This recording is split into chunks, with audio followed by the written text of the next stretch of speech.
உலகத்திற்கு யாருக்கும் பிரியமே கிடையாது.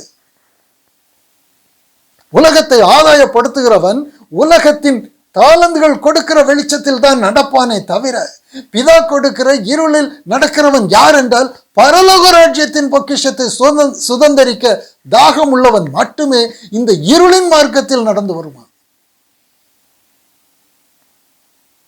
இது தெளிவாக புரியவில்லை என்றால் ஆண்டவருடைய அன்பு, ஆண்டவருடைய கரிசனை, ஆண்டவருடைய நமக்கு செய்ய நினைக்கிற அவருடைய ஒரு பிள்ளையின் மேல் இருக்கிற ஒரு பாசம் அது புரியவில்லை என்றால், நான் உலக தாளந்துகளை சுதந்தரிக்கிற, உலகத்திற்குள் சிக்கி போய் இருக்கிற, உலகத்தின் வெளிச்சத்தில் நடக்கிற ஒருவனாக இருப்பான். அதன் விளைவு என்ன? அந்த ஐஸ்வர்யவான் வாழ்ந்த வாழ்க்கை. அவன் உலகத்தின் வெளிச்சத்தில் நடந்தான். இந்த உலகத்தின் வெளிச்சத்தில் நடக்கிறவர்கள் உலகத்தை சுதந்தரிக்கிறவர்கள். இந்த வெளிச்சத்தில் நடக்கிறவர்களின் முடிவு இருள். ஆனால் லாசரு இருளில் நடந்து வந்தான். பிதா அவனை இருளில் நடத்தி கொண்டு வந்தார். அந்த வாழ்க்கையில் அவன் பரலோக பொக்கிஷத்தை சுதந்தரித்தான். இந்த வெளிச்சத்தின் மார்க்கத்தில் நடக்கிறவங்க பரலோக பொக்கிஷத்தை சுதந்தரிக்க முடியாது. அவர்கள் உலகத்தை தான் சுதந்தரிக்க முடியும். எடுத்து சொல்லி கொடுக்கிறதற்கு அவர்களுக்கு யாரும் இல்லை. அவங்களுக்கு தேவனுடைய வார்த்தை எடுத்து வாசிக்கிறதற்கு, கர்த்தருடைய பாதத்துக்கு போய் அவரோடு பேசுகிறதற்கு மனதில்லை. எங்கேயோ சிக்கிட்டாங்க, எங்கேயோ ஒரு கூடுகையில சிக்கிட்டாங்க, எங்கேயோ ஒரு பாரம்பரியத்தில், எங்கேயோ ஒரு பக்தி மார்க்கத்தில் அவர்கள் சிக்கி விட்டார்கள். அவங்க என்ன சொல்லுவாங்க? உன்னை கீழாக்காமல் மேலாக்குவேன், வாலாக்காமல் தலையாக்குவேன், இப்படி சொல்லி கொடுப்பாங்க. தேவனுடைய வார்த்தை எடுத்துக்கொண்டு அவன் இருளில் நடக்கிற காரியத்தை குறித்த தாற்பரியத்தை, பரலோக ராஜ்யத்தின் ரகசியத்தை, பரலோக ராஜ்யத்தின் திறவுகோல்களை, பாதாளத்தை மேற்கொள்ளுகிற பரலோக திறவுகோல்களை குறித்து கற்றுக் கொடுக்கிறவர்கள் அல்ல. இம்மைக்குரிய காரியங்களை சுதந்திரிக்கிறதற்கு கற்றுக் கொடுக்கிற ஒரு கூட்டம் போதகர்கள், பிரசங்கியார்கள். அங்கே அவன் சிக்கி இருக்கிறான்.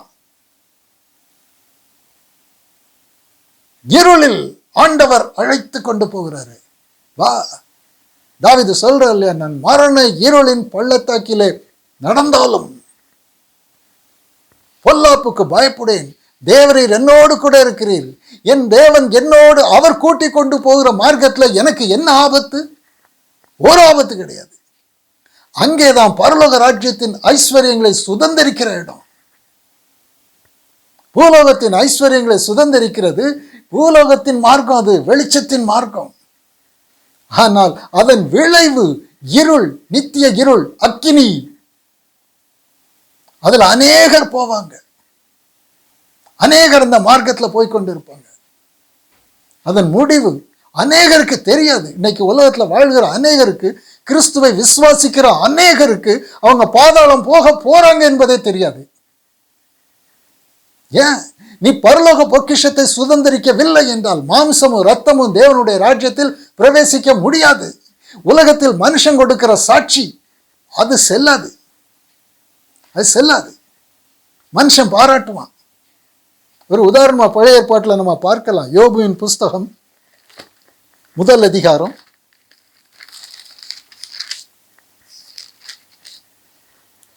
யோபு 1 அதிகாரம் 1 வசனத்திலிருந்து. ஊத்ஸ் தேசத்திலே யோபு என்னும் பெயர் கொண்ட ஒரு மனுஷன் இருந்தான். அந்த மனுஷன் உத்தமன், சன்மார்க்கன், தேவனுக்கு பயந்து பொல்லாப்புக்கு விலகுகிறவனுமாய் இருந்தான். நல்ல சாட்சி. அவன் உத்தமன், அவன் சன்மார்க்கன், அவன் தேவனுக்கு பயந்து பொல்லாப்புக்கு விலகுகிறவனுமாய் இருந்தான்.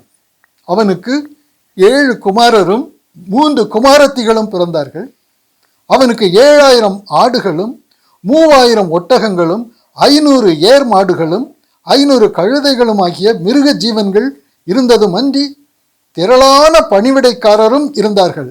அதனால் அந்த மனுஷன் கிழக்கத்து புத்திரர் எல்லாரிலும் பெரியவனாய் இருந்தான். மிகப்பெரிய ஐஸ்வர்யவான். அவ்வளவு பெரிய ஐஸ்வர்யமும் கூட அவனுடைய வாழ்க்கையில் உத்தமமும் சன்மார்க்கமும் தேவனுக்கு பயந்து பொல்லாப்புக்கு விலகுகிற ஒரு காரியத்தில் அந்த ஐஸ்வர்யத்தை அவன் ஓரங்கட்டி தான் வச்சிருந்திருக்கிறான். இந்த ஐஸ்வர்யம் தேவனுக்கு பயப்படுற பயத்தை எனக்கு தடை பண்ணக்கூடாது. நான் உத்தமமாய் இருக்கிறது, நான் சன்மார்க்கமாய் இருக்கிறது, கர்த்தருக்கு பயந்து பொல்லாப்புக்கு விலகுகிற காரியத்தில் ஐஸ்வர்யம் எனக்கு தடையை கொண்டு வரக்கூடாது என்று ஐஸ்வர்யத்தை எந்த இடத்துல வைக்கணுமோ அந்த இடத்துல தான் வச்சிருந்திருக்கிறான். இந்த உத்தமம், இந்த சன்மார்க்கம், இப்படி தேவனுக்கு பயந்து பொல்லாப்புக்கு விலகுகிற ஒரு மனுஷன். இப்ப கேட்கப்படுகிற கேள்வி என்றால், உத்தமனாய் இருந்தாலும் சரி, சன்மார்க்கனாய் இருந்தாலும் சரி, தேவனுக்கு பயந்து பொல்லாப்புக்கு விலகுகிற மனுஷனாலும் சரி, அவன் தேவனுடைய ராஜ்யத்திற்குள் பிரவேசிக்க முடியுமா? அவன் மாம்சமும் ரத்தமும் உடையவனாக இருக்கிறான். மாம்சமும் ரத்தமும் தேவனுடைய ராஜ்யத்திற்குள் பிரவேசிக்கிறதில்லை. இது மனுஷ நீதி, இது தேவனுக்கு முன்பாக நீதி அல்ல. அவன் தன்னை உத்தமனாக்கி இருக்கிறான். இன்னைக்கு அப்படிப்பட்ட மனுஷர்கள் நிறைய பேரை பார்க்கலாம். உத்தமர்கள் இருப்பாங்க, சன்மார்க்கம் மார்க்கத்தில் போகிறவங்க இருப்பாங்க, கர்த்தர் தேவனுக்கு பயந்து பொல்லாப்புக்கு விலகிறவர்கள் இருப்பாங்க, மனிதர்கள் மாணிக்கமாக இருப்பாங்க. அவங்க மனிதர்கள் மாணிக்கம், அவங்க மனிதர் தான், மாம்சத்தையும் இரத்தத்தையும் அழித்தவர்கள் அல்ல. அவங்க தேவனுடைய ராஜ்யத்திற்குள் போகிறது ஆவிகள் மட்டும்தான் போகும். உயிர்ப்பிக்கப்பட்ட ஆவிகள் மட்டும்தான் போக முடியுமே தவிர மாம்ச இரத்தத்தை கொண்டு அங்க போக முடியாது. உயிர்ப்பிக்கப்படணும். இவ்வளவு உத்தமமும் சன்மார்க்கமும் தேவனுக்கு பயந்து பொல்லாப்புக்கு விலகுகிற காரியம் என்பது மனுஷருக்கு முன்பான சாட்சி, அது தேவனுக்கு முன்பான சாட்சி அல்ல. தேவனுக்கு முன்பான சாட்சி அவர் வழி நடத்துகிற இருளின் மார்க்கத்தில் நீ போகணும். அந்த இருளின் மார்க்கத்தில் அவருடைய ஆலோசனையில் கூட நிற்கணும். அவருடைய வார்த்தையை எடுத்துக்கொண்டு நீ விசுவாசிக்கணும். அப்பத்தினால் மாத்திரம் அல்ல, அவருடைய வாயிலிருந்து புறப்படுகிற ஒவ்வொரு வார்த்தையினாலும் பிழைப்பான் என்று எழுதி இருக்கிறது. அவருடைய வார்த்தை, அவருடைய ஆலோசனையில் அவரோடு கூட அந்த வனாந்தரத்தில் நீ போகணும். 2 பேர் மட்டும்தான் போனாங்க, யோசுவா, காலேப். அவங்க வேற ஆவி உடையவங்க. அவங்களுடைய நோக்கமே நாங்க கானானை சுதந்திரிக்கணும். இந்த வனாந்தரத்தில் எங்களுக்கு நேரிடுகிற எந்த ஒரு காரியத்தை குறித்து எங்களுக்கு கவலை இல்லை. அவைகள் எல்லாம் எங்களுக்கு கானானை சுதந்திரிக்கிறதற்கு தேவன் எங்களுக்கு கொடுத்திருக்கிற மார்க்கம். அவங்க சிந்தை முழுவதும் கானான்ல இருந்தது. இன்னைக்கு பரலோக ராஜ்யத்தை குறித்து சுதந்திரிக்கணும் என்கிற சிந்தை உள்ளவர்கள் இருளின் மார்க்கத்தில் கர்த்தர் நடத்தி கொண்டு வரும் பொழுது அந்த பரம பொக்கிஷங்களை அவர்கள் சுதந்திரிப்பாங்க. அது உபத்திரவம், போராட்டம், பாடு என்று தேவனுடைய ஆலோசனையை புறக்கணிக்க மாட்டாங்க. இயேசு எப்படி அவர் பிதா கொடுத்திருக்கிற பிதாவின் ஆலோசனையை அவர் எப்படி பார்க்கிறார் பாருங்க. யோவான் புஸ்தகம் 18வது அதிகாரம், யோவான் 18வது அதிகாரம்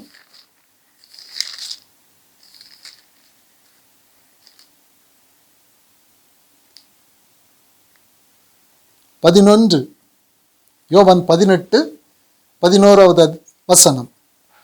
அப்பொழுது இயேசு பேதுருவை நோக்கி, உன் பட்டயத்தை உரையிலே போடு, பிதா எனக்கு கொடுத்த பாத்திரத்தில் நான் பானம் பண்ணாதிருப்பேனோ. இது பிதாவின் ஆலோசனை. பேதுருக்கு வேற ஒரு விதமான ஆலோசனை வந்தது. அவர் என்ன பண்ணாரு? பட்டயத்தை உருவிட்டார்.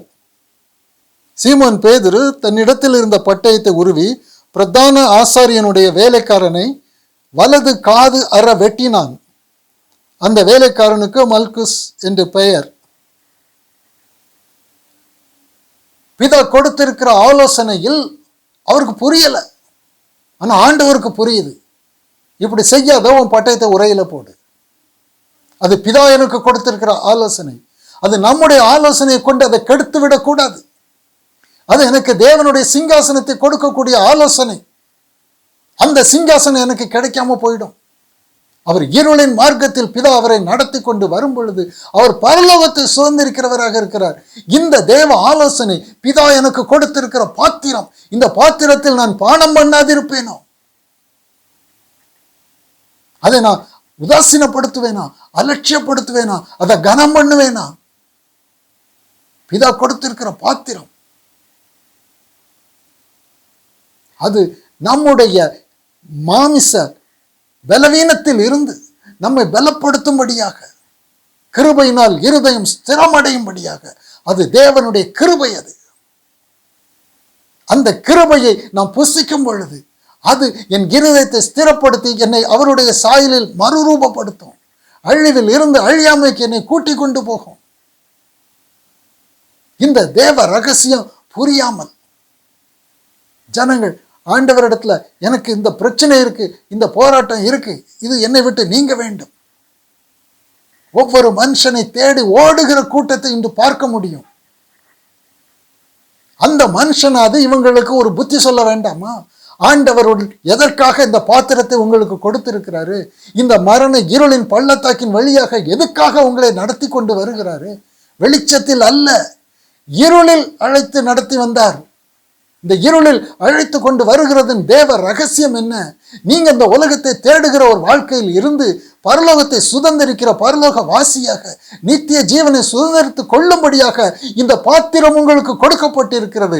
அவருடைய வார்த்தை, அவருடைய ஆலோசனையை விசுவாசித்து அதை புசித்து இந்த சூழ்நிலையை மேற்கொள்ளுங்க, நீங்க மறுரூபம் அடைவீர்கள் என்று ஆலோசனை சொல்லுகிறதை தவிர கர்த்தரிடத்தில் ஜெபம் பண்ணி இந்த பிரச்சனையை நீக்கி விடுவோம்.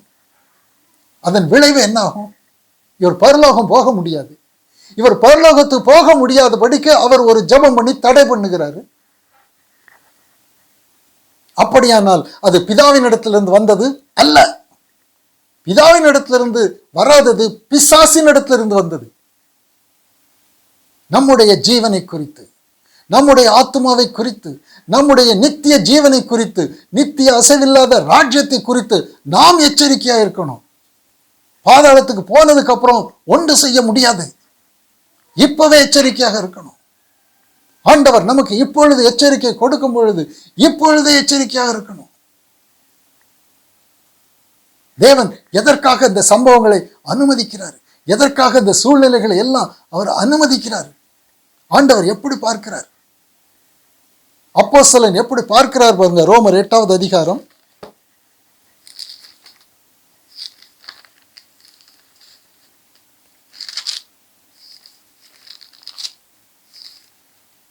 35வது வசனம். ரோமர் 8:35. உமது நிமித்தம் என் நேரமும் கொல்லப்படுகிறோம். இது பிதாவின் ஆலோசனை. அடிக்கப்படும் ஆடுகளைப் போல எண்ணப்படுகிறோம் என்று எழுதியிருக்கிறபடி நேரிட்டாலும் அடிக்கப்படுவதற்கு எடுத்து செல்லப்படுகிற ஆட்டை போல இருந்தார். கிறிஸ்துவின் அன்பை விட்டு நம்மை பிரிப்பவன் யார்? இந்த சூழ்நிலைகள் அத்தனையிலும் கிறிஸ்துவின் அன்பு இருக்கிறது. இந்த இருளின் மார்க்கத்தில் நமக்கு கொடுக்கப்பட்டிருக்கிற சூழ்நிலைகளில் தேவனுடைய அன்பு ஊற்றப்பட்டு இருக்கிறது. உபத்திரவமோ, வியாகுலமோ, துன்பமோ, பசியோ, நிர்வாணமோ, நாசமோசமோ, பட்டயமோ, இவை எல்லாவற்றிலேயும் நாம் நம்மில் அன்பு கூறுகிறவராலே, இவை எல்லாவற்றினாலும் நாம் நம்மிடத்துல அன்பு கூறுகிறார். இவைகள் எல்லாவற்றினாலும் முற்றும் ஜெயம் கொள்ளுகிறவர்களாக இருக்கிறோம். இதுதான் வாக்கு தத்துவம். இதுதான் வாக்கு தத்துவம். என் வாழ்க்கையில் தேவன் கொடுக்கிற அத்தனை சூழ்நிலைகளையும் அவருடைய ஆலோசனையை கொண்டு நாம் முற்றிலும் ஜெயம் கொள்ளுகிறவர்கள். அது என்னை சேதப்படுத்தவே முடியாது. அது என்னை நித்திய கானானுக்கு, பரம எருசலேமுக்கு, என்னை உன்னதத்திற்கு, தேவனுடைய ராஜ்யத்திற்கு என்னை கொண்டு போய் சேர்க்கும். நிச்சயம், நிச்சயம். அது எனக்கு அழிவு கிடையாது.